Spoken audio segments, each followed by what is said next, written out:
I think we were the most scared, the most frightened was after she won the race, knowing that we were going to have to go back alone, going into the bowels of that racetrack, getting duffel bags full of money.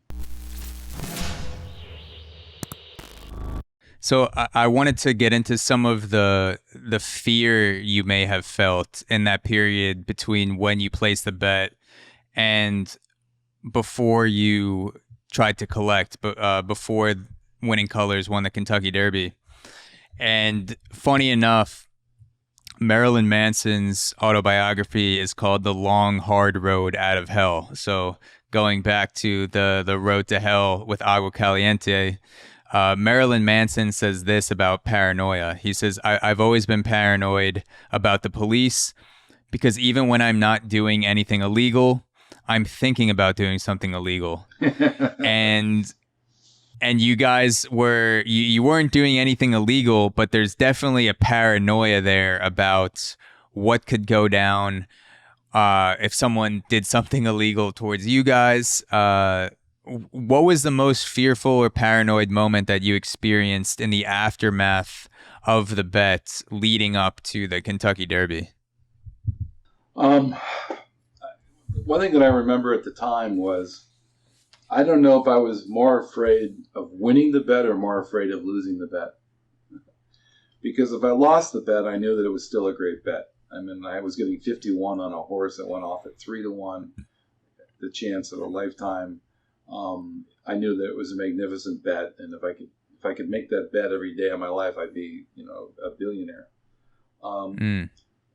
But I knew that if she won, that suddenly a whole lot of things came into play, like trying to pick up $1,250,000 from the Mexican cartel and getting across the border alive. Yeah. So, that was a very, that's one thing that I really remember about it. And, much of the time, it was all a hypothetical fear. I mean, when you went to Tijuana, yeah, there's some danger, but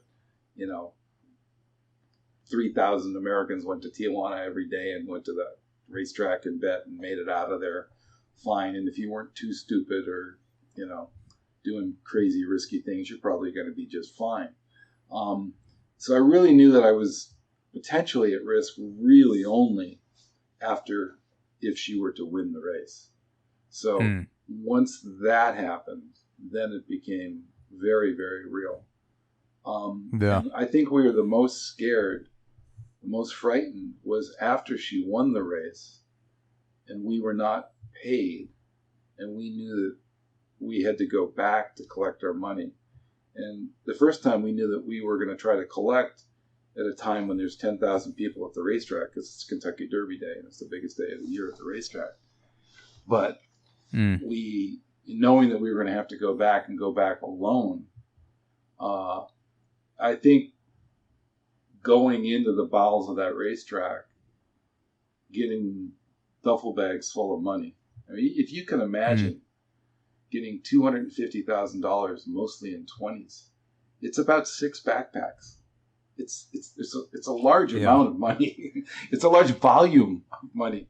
And then taking these backpacks and getting to our car at the racetrack when there's nobody there was a very frightening moment. And then, when you see the guards around you with their rifles, I don't know if they're more likely to help me or they're more likely to rob me.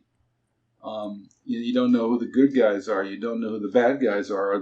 Are the owners of the racetracks the guys that are setting you up to get robbed the second you pull your car out of the driveway? Yeah. So I would say, that moment from walking into the racetrack after the Derby, picking up $250,000 in 6 large backpacks, getting to my car, and then, hightailing it for the border. Those are some of the most intense moments that I remember out of the thing. It's funny. I was kind of stupid in one way. I did a little bit of car racing at that time, and I was a really good driver, and I had a really fast car. but I was kind of stupid. Yeah, it's a really fast car, but it's not going to outrun a submachine gun from 6 guys from 18 feet. Yeah. But I don't know. Have you ever seen Fast and Furious? You can just drift and dodge the bullets. Much better than I am. So that's what I really, really, really remember the most.